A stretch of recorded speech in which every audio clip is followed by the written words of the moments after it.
Hey guys, just a reminder, this is not official medical advice. For such, please seek an appointment with a licensed medical provider. Welcome back, everybody, to another episode of Explain This. I'm with the star of the show, Robin Riddle.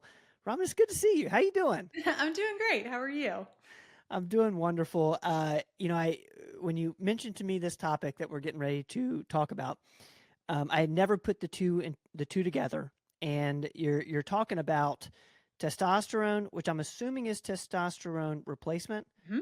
and sleep apnea. Um, I'm gonna guess that this is just another reason that TRT is beneficial. But I want to hear you explain it because you're the only one who can explain this. Well, so it's something, I want some clarification out there for things because there have been a few studies that postulate that testosterone replacement therapy can actually cause or worsen sleep apnea. Oh, it's a bad thing. It Okay. could, yeah. So we'll get into the studies, but it's something that I've had patients bring up to me that they've, been researching, and oh, well, I've read testosterone can cause sleep apnea. It's something that potentially has a little bit of risk there, but I want to explain where the risk lies and how, we help to mitigate that risk. All right, let's do it. So the first thing to understand is what is sleep apnea, which we've done a lot of podcasts on this. I think your dad has a couple of times about sleep apnea, but we're specifically talking about OSA, obstructive sleep apnea. And that's a condition where the throat's soft tissue partially or completely closes and blocks the airway during sleep. So this causes a pause in breathing, which are apneic episodes, or just very, very shallow breathing. And this can happen dozens of times every hour, leading to drops in oxygen levels and frequent waking up throughout the night. Over time, if left untreated, obstructive sleep apnea can increase the risk of high blood pressure, heart disease, stroke, extreme daytime fatigue, things along those lines.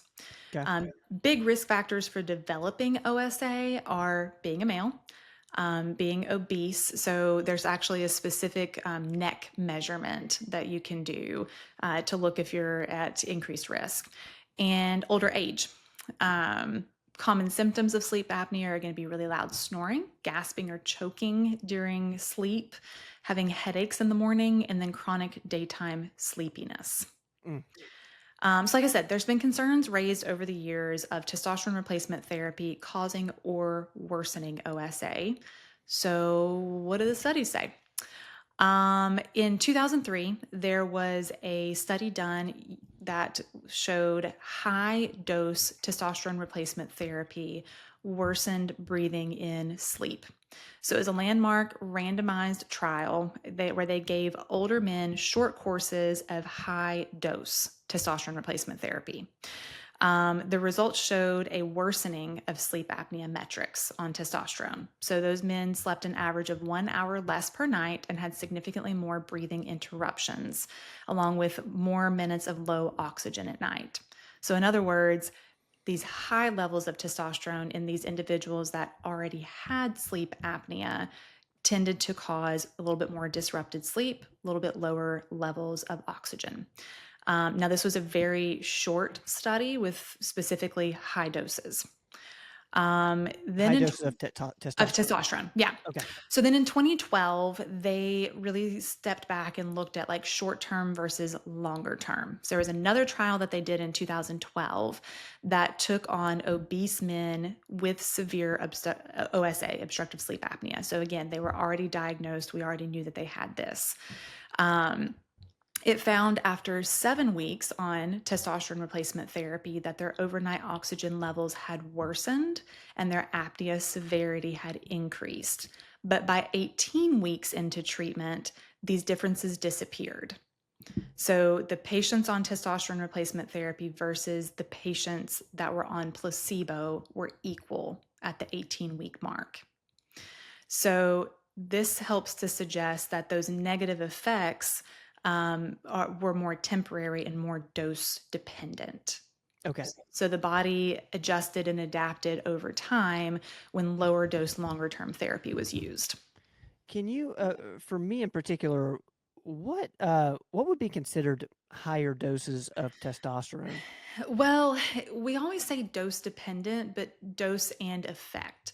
So, Okay. I have some patients, I have one patient that literally takes 50 milligrams a week and his levels are 1100. Okay. And then on the flip side of that, we've got a patient, which this is the very high side of things, but I've got one patient on 300 milligrams a week and we can still barely keep his levels adequate.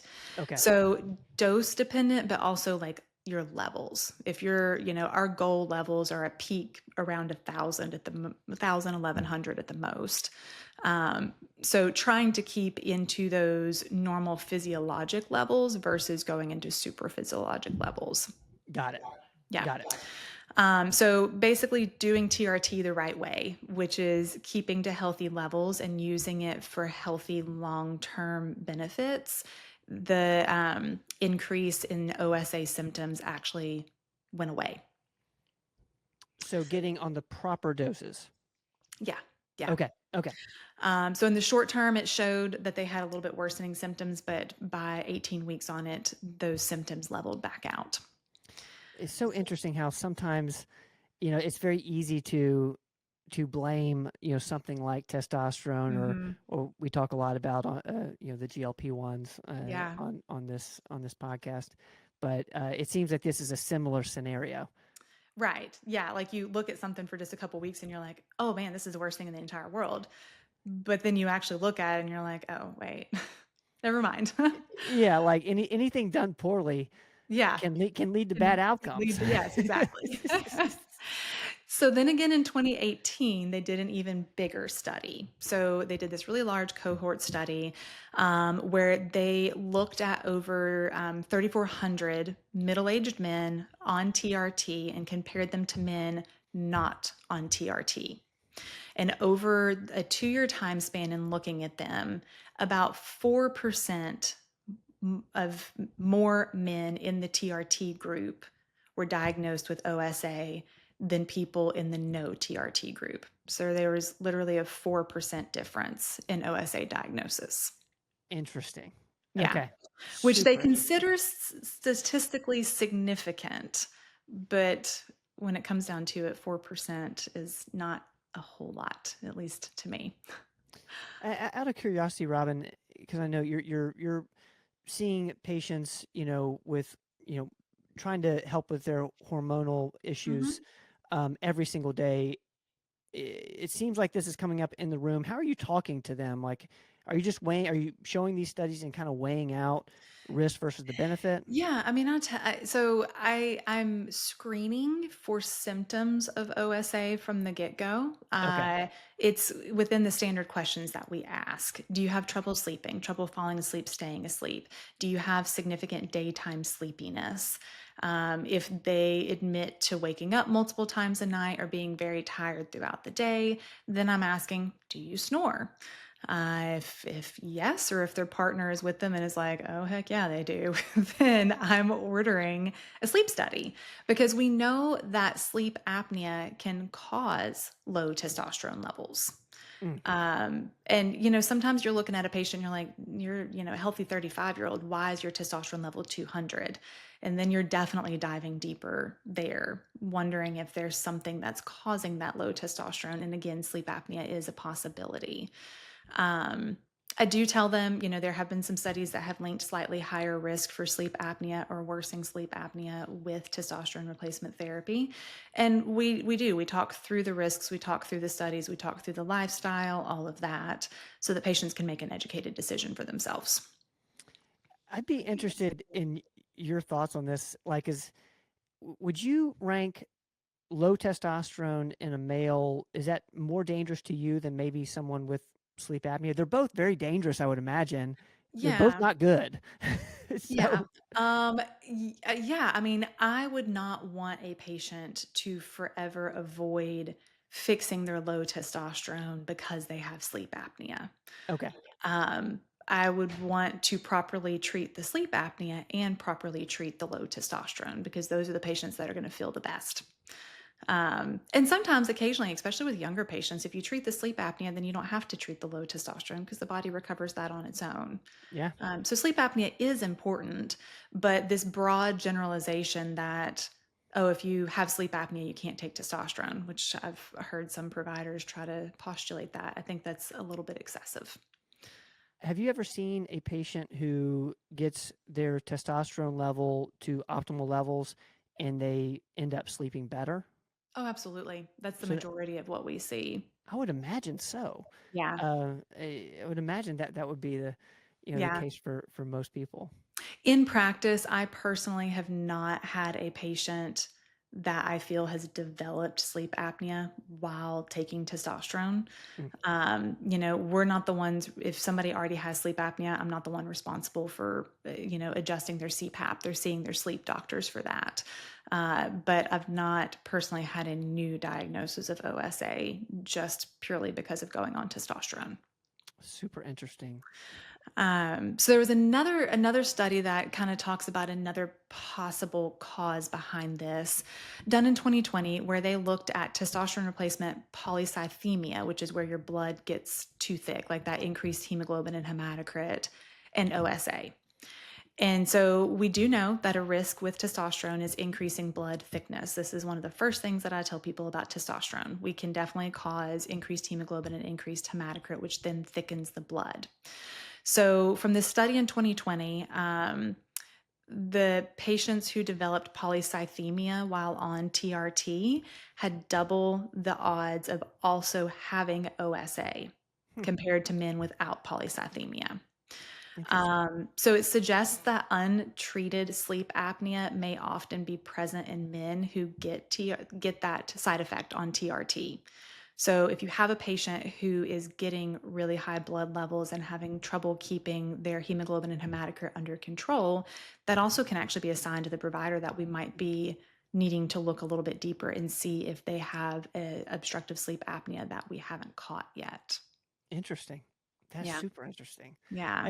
One thing I would imagine, like some people have sleep apnea that's undiagnosed, and I would think that for men coming in to see you, getting their testosterone looked at, you also are looking at, hey, you might have sleep apnea. Yeah. You're snoring all night. You're Yeah. according to your spouse. Uh, Yeah. So we're looking so more into those things. no, that's super interesting. Super Yeah. interesting. Go So ahead. Go ahead. it's just important to know that not every man on testosterone replacement therapy is going to develop sleep apnea. It's not like it's that huge of a risk.